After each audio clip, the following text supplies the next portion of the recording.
Ciao a tutti e benvenuti ad un nuovo appuntamento con Hablemos de Calcio. Sapete che molto spesso do spazio a calciatori sudamericani e in particolare argentini. Oggi vi parlo di un calciatore che credo nel breve periodo finirà sulla bocca di tutti, Kevin Lo Monaco, difensore dell'Independiente, classe 2002. È bene che dica subito una cosa, prima di parlare delle skills di Kevin Lo Monaco. Il difensore è stato al centro di una brutta vicenda che di fatto ha frenato la sua carriera. Un paio di anni fa, nel 2023, è stato oggetto di una squalifica per un anno. All'epoca giocava nel Bragantino, dunque in Brasile. Il calciatore, inchiodato da alcune chat inequivocabili, si accordò per farsi ammonire nel primo tempo della partita tra il Bragantino e l'América de Minas Gerais, giocata nel 2022.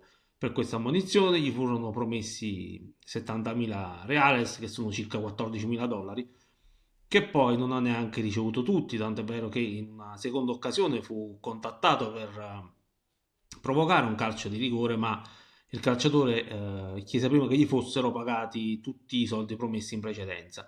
In totale furono 7 i calciatori coinvolti nello scandalo scommesse del Brasile. Ho tenuto a precisare, ho tenuto opportuno fare questa premessa perché il calcio deve restare pulito. Lo Monaco ha scontato la squalifica, ovviamente non era il caso di proseguire la carriera nel Bragantino, ha giocato prima in prestito al Tigre, poi si è trasferito all'Independiente dove si è affermato ed è stato uno dei protagonisti del torneo di apertura. Kevin Lo Monaco si è formato nella NOS, una curiosità, gli piace giocare con una divisa più grande della sua taglia e si nota soprattutto per la maglia che gli va abbastanza largo. A lui piace così perché dice di sentirsi più comodo. A parte questa nota di colore, lo Monaco è diventato un pupillo del tecnico Julio Vaccari, che non smette di testerne le lodi e non ho dubbi sul fatto che sia già tenuto in considerazione da Scaloni per una possibile convocazione in nazionale. All'Independiente occupa principalmente la posizione di centro-sinistra, in quanto sul centro-destra c'è Valdes, ma può tranquillamente giocare anche nella posizione di quest'ultimo. È alto, supera il 1,90 m, ma questo non pregiudica la sua agilità. È un difensore veloce che si fa apprezzare per il senso di posizione, per il giusto tempismo nell'anticipare l'avversario. I suoi interventi sono puliti, tecnicamente è sopra la media rispetto a tanti altri difensori. È destro ed è bravo con i piedi e anche nel cambio di gioco. Secondo me è perfetto per la costruzione dal basso e per chi predilige giocare con una difesa alta. Penso sia perfetto anche per una difesa a 3. Tatticamente intelligente, in campo dimostra di essere più maturo dei suoi 23 anni. Non meravigliatevi se lo vedete salire palla al piede e dribblare gli avversari.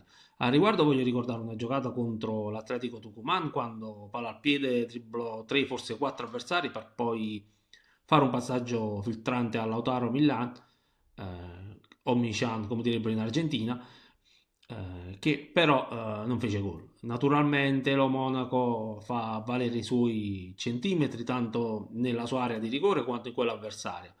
Per me lo Monaco è pronto per giocare in Europa, consapevole dei suoi mezzi, ha dimostrato determinazione e concentrazione in campo. Campionati come la Serie A o magari la Premier League sono dei banchi di prova che ritengo possa superare. Come spesso faccio, vi parlo di calciatori che oggi si possono comprare a un prezzo ragionevole e vi ricordo quando più di un anno fa vi parlai di Franco Massantuono, ma chi mai avrebbe potuto ascoltarmi?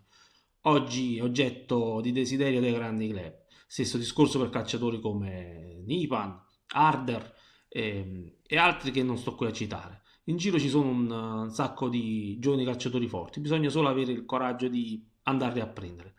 Vi saluto, lasciate un commento, un like, naturalmente iscrivetevi al canale e ci vediamo alla prossima volta.